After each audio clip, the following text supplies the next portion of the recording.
ಅವಳ ಹೆಸರು ಸುನೀತಾ. ಇಲ್ಲೇ ಪದ್ಮನಾಭನಗರದಲ್ಲಿ ದೇವೇಗೌಡರ ಮನೆ ಇದೆಯಲ್ಲ, ಅದರ ಹಿಂದಿನ ಬೀದಿಯ ಒಂದು ಮನೆಯಲ್ಲಿದ್ದವಳು. ಮನೇಲಿ ಮುದ್ದೇ ಮುದ್ದು.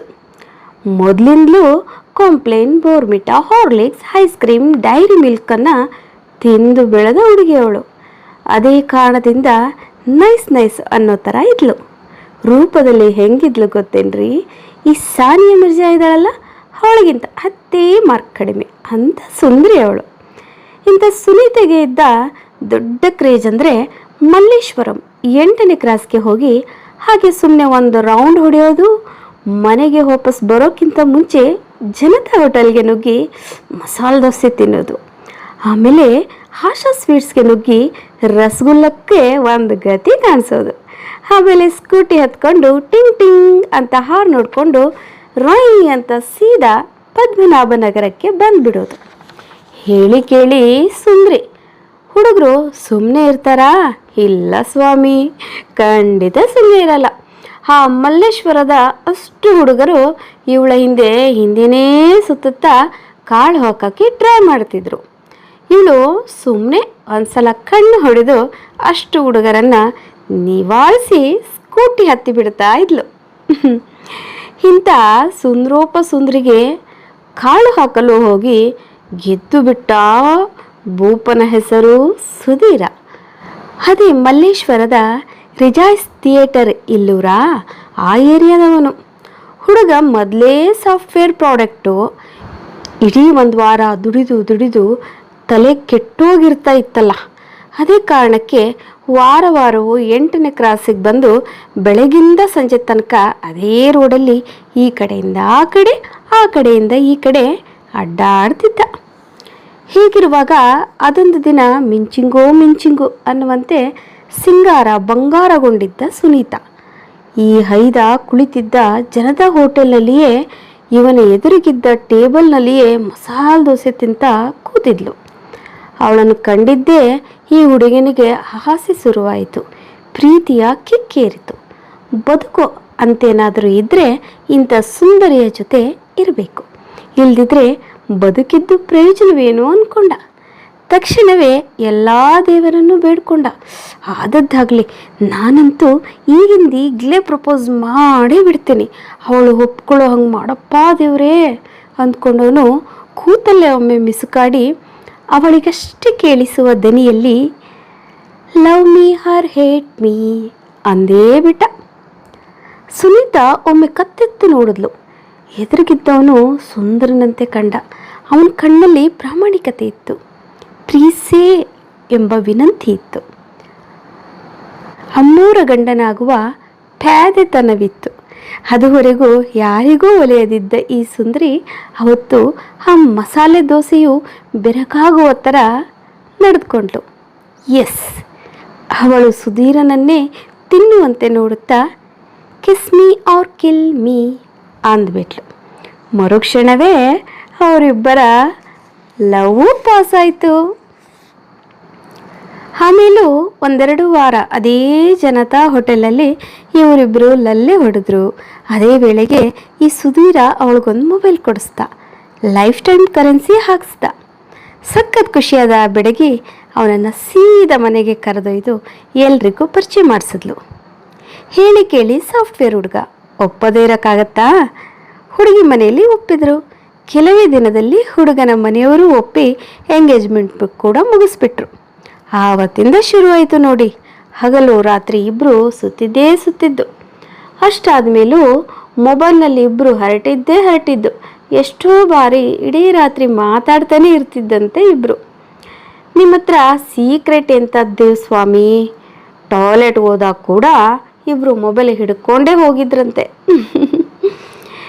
ಈ ಸುನೀತಾಗೆ ಮೊಬೈಲ್ ಹುಚ್ಚು ಅದೆಷ್ಟು ಹಿಡ್ಕೊಳ್ತು ಅಂದರೆ, ಅದೊಮ್ಮೆ ಅವಳು ತನ್ನ ಗೆಳತಿಯರು ಮತ್ತು ಅಪ್ಪ ಅಮ್ಮನ ಜೊತೆ ಮಾತಾಡ್ತಾ ಇದ್ದಾಗ ತೀರಾ ಆಕಸ್ಮಿಕವಾಗಿ ಹೇಳಿಬಿಟ್ಲು, ಈ ಮೊಬೈಲ್ ಬಂದ ಮೇಲೆ ನನ್ನ ಬದುಕೇ ಬದಲಾಯಿತು. ಬೈ ಚಾನ್ಸ್ ನಾನೇನಾದರೂ ಸತ್ತು ಹೋದರೆ ಪ್ಲೀಸ್ ಈ ಮೊಬೈಲ್ನ ನನ್ನ ಜೊತೆನೇ ಮಣ್ಣು ಮಾಡಿ. ಈ ಮೊಬೈಲ್ ಜೊತೆಗಿಲ್ಲ ಅಂದರೆ ನನ್ನ ಆತ್ಮಕ್ಕೆ ಶಾಂತಿ ಸಿಗಲ್ಲ ಅಂತ ಹೇಳಿದ್ಲು. ಈ ಮಧ್ಯೆ ಅದ್ಯಾವುದೋ 10 ದಿನದ ಟ್ರೈನಿಂಗ್ ಅಂತ ಸುಧೀರ್ ಹೈದರಾಬಾದ್ಗೆ ಹೋದ.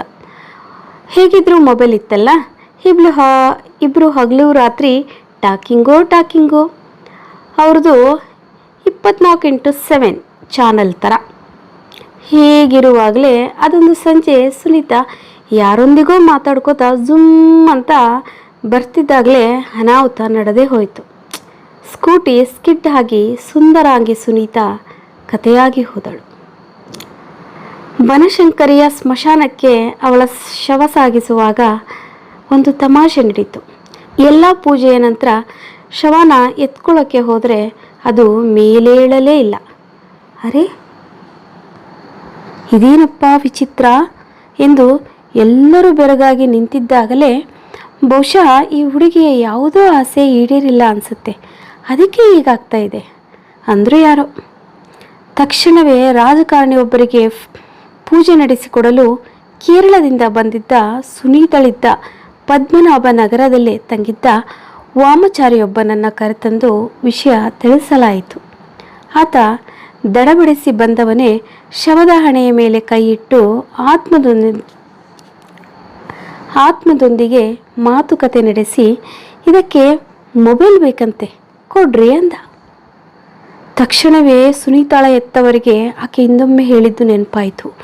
ಓ, ಇದು ಮಗಳ ಕಡೆಯ ಆಸೆ ಅಂದ್ಕೊಂಡ ಅವರು ಸುನೀತ ಬಳಸ್ತಿದ್ದ ಮೊಬೈಲನ್ನು ಶವದ ಹೊಟ್ಟೆಯ ಮೇಲೆ ಇಟ್ಟು ನಂತರ ಎತ್ತಿದರು. ನೋಡಿ, ಎಲ್ಲವೂ ಹೂ ಎತ್ತಿದಷ್ಟು ಸಲೀಸಾಗಿ ಮುಗಿತು. ಕಲ್ಲು ಕರಗುವಂತೆ ಅತ್ತ ಸುನೀತಳ ಬಂಧುಗಳು ಶವವನ್ನು ಮಣ್ಣು ಮಾಡಿ ಬಂದರು. ತೀರಾ ಸೆಂಟಿಮೆಂಟಲ್ ಎಂಬತ್ತಿದ್ದ ಸುಧೀರನಿಗೆ ಸುದ್ದಿ ಗೊತ್ತಾದರೆ ಶಾಕ್ ಆಗ್ತಾನೆ ಅಂದ್ಕೊಂಡು ಅವರು ಈ ವಿಷಯ ತಿಳಿಸಲೇ ಇಲ್ಲ. ಈ ಕಡೆ ಹೈದರಾಬಾದ್ಗೆ ಬಂದಿದ್ನಲ್ಲ ಸುಧೀರ, ಅವನ ಕೆಲಸ 8 ದಿನಕ್ಕೆ ಮುಗೀತು. ತಕ್ಷಣವೇ ಸುನೀತಾಳಿಗೆ ಫೋನ್ ಮಾಡ್ದ. ಫೋನ್ ತೊಗೊಂಡಿದ್ದು ಸುನೀತಾಳ ತಾಯಿ ಅಂತ ಗೊತ್ತಾದ ತಕ್ಷಣ, ಆಂಟಿ, ನಾನು ಬೆಳಗ್ಗೆ ಬರ್ತಾ ಇದ್ದೀನಿ, ಸುನೀತಂಗೆ ಹೇಳಬೇಡಿ, ಅವಳಿಗೆ ನಾನು ದಿಢೀರಂತ ಬಂದು ಶಾಕ್ ಕೊಡಬೇಕು ಅಂತಿದ್ದೀನಿ ಎಂದೆಲ್ಲ ಬಡಬಡಿಸ್ದ. ಅವನು ಎರಡನೇ ಮಾತಾಡಲು ಅವಕಾಶ ಕೊಡದ ಈಕೆ, ಸುದಿ, ತಕ್ಷಣ ಮನೆಗೆ ಬಾಪ್ಪ, ನಿಂಗೊಂದು ಇಂಪಾರ್ಟೆಂಟ್ ವಿಷಯ ಹೇಳೋದಿದೆ ಎಂದು ಫೋನ್ ಕಟ್ ಮಾಡಿದರು. ಇವನು ಬೆಳಗ್ಗೆಯೇ ಓಡೋಡಿ ಬಂದ. ಇವನು ಸುನಿ ಅಂದ್ಕೊಂಡೇ ಒಳ ಬಂದದ್ದು ಕಂಡು ಅವಳ ಮನೆಯವರೆಲ್ಲ ಬಿಕ್ಕಳಿಸಿದರು. ತಡ ಮಾಡದೆ ವಿಷಯ ತಿಳಿಸಿದರು. ಅವನು ಒಮ್ಮೆ ಗಾಬರಿಗೊಂಡ. ಮರುಕ್ಷಣವೇ ಜೋರಾಗಿ ನಕ್ಕು, ಹೀಗೆಲ್ಲ ಆಟ ಆಡ್ಸೋಕ್ಕೆ ಬರಬೇಡಿ, ಮೊದಲು ಅವಳನ್ನು ಕರೀರಿ ಅಂದ. ಇವರು ಮತ್ತೆ ವಿವರಿಸಿದರು. ಅವನಿಗೆ ನಂಬಿಕೆ ಬರಲಿಲ್ಲ. ಕಡೆಗೆ ವಿಧಿಯಿಲ್ಲದೆ ಮರಣಪತ್ರ ತೋರಿಸಿದರು. ಆಗ ನಂಬಲಾಗದೆ ನಂಬಿದ ಸುಧೀರ್ ಕಡೆಗೊಮ್ಮೆ ನಿರ್ಧಾರದ ಧ್ವನಿಯಲ್ಲಿ ಹೇಳಿದ, ನೋ, ನಾನು ಇದನ್ನೆಲ್ಲ ನಂಬಲಾರೆ. ಕಳೆದ 1 ವಾರದಿಂದಲೂ ಸುನೀತಾ ನಂಗೆ ಫೋನ್ ಮಾಡ್ತಾನೆ ಇದ್ದಾಳೆ. ನಾನು ಅವಳಿಗೆ ಫೋನ್ ಮಾಡಿದ್ದೀನಿ. ನಿನ್ನೆ ರಾತ್ರಿ ಕೂಡ ಅವಳೊಂದಿಗೆ ಮಾತಾಡಿದೆ. ಬೇಕಿದ್ರೆ ಸಾಕ್ಷಿ ತೋರಿಸ್ತೀನಿ ಎಂದವನೇ ತನ್ನ ಮೊಬೈಲ್ ತೆಗೆದು ತೋರಿಸಿದ. ಮನೆ ಮಂದಿಯೆಲ್ಲ ಬೆಕ್ಕಸ ಬೆರಗಾಗಿ ನೋಡುತ್ತಿದ್ದಾಗಲೇ ಸುಧೀರಿನ ಮೊಬೈಲು ರಿಂಗ್ ಆಯಿತು. ಮೊಬೈಲ್ ಪರದೆಯ ಮೇಲೆ ಸುನೀತಾ ಕಾಲಿಂಗ್ ಎಂಬ ಅಕ್ಷರಮಾಲೆ. ಅದನ್ನು ಎಲ್ಲರಿಗೂ ತೋರಿಸಿದ ಸುಧೀರ್. ತಕ್ಷಣವೇ ತನ್ನ ಮೊಬೈಲ್ನ ಲೌಡ್ ಸ್ಪೀಕರ್ ಆನ್ ಮಾಡಿ ಸುನೀತಾಳೊಂದಿಗೆ ಮಾತಿಗೆ ಶುರುವಿಟ್ಟ. ಹೌದು, ಅದೇ ಸುನೀತಾಳ ದನಿ, ಅದೇ ಸ್ಪೀಡು, ಅದೇ ಮಾದಕತೆ, ಅದೇ ಹಳೆಯ ತಾಜಾ ಪ್ರೀತಿಯ ಒಗ್ಗರಣೆ. ಈ ಮಾತುಗಳನ್ನು ಕೇಳುತ್ತಾ ನಿಂತವರಿಗೆ ಬವಳಿ ಬಂದಂತಾಯಿತು.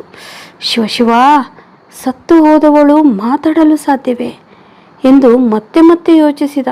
ಅವರೆಲ್ಲ ಕಡೆಯದಾಗಿ ಮತ್ತೆ ಕೇರಳದ ವಾಮಚಾರಿಯನ್ನೇ ಕರೆಸಿ, ಏನಪ್ಪ ಇದೆಲ್ಲ, ಒಂದಷ್ಟು ಪರಿಹಾರ ಹೇಳು ಅಂದರು.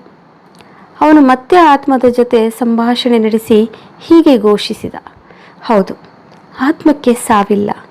ನಿಜವಾದ ಪ್ರೀತಿ ಎಂದೆಂದೂ ಸೋಲಲ್ಲ, ಸಾಯಲ್ಲ. ಅದು ಅಮರ ಅಮರ ಅಮರ. ಸುಧೀರ್ ಬದುಕಿರುವವರೆಗೂ ಸುನೀತಳ ಆತ್ಮ ಮಾತಾಡ್ತಾನೇ ಇರ್ತದೆ ಮೊಬೈಲ್ನ ಮೂಲಕ. ಸ್ನೇಹಿತರೆ, ಹೇಗನ್ನಿಸ್ತು ಈ ಕತೆ? ಪ್ರೀತಿಗೆ ಸಾವಿಲ್ಲ. ಅವಳು ಸತ್ತ ಮೇಲೂ ಕೂಡ ತನ್ನ ಹುಡುಗನ ಹತ್ರ ಮಾತಾಡ್ತಾನೇ ಇದ್ಲು.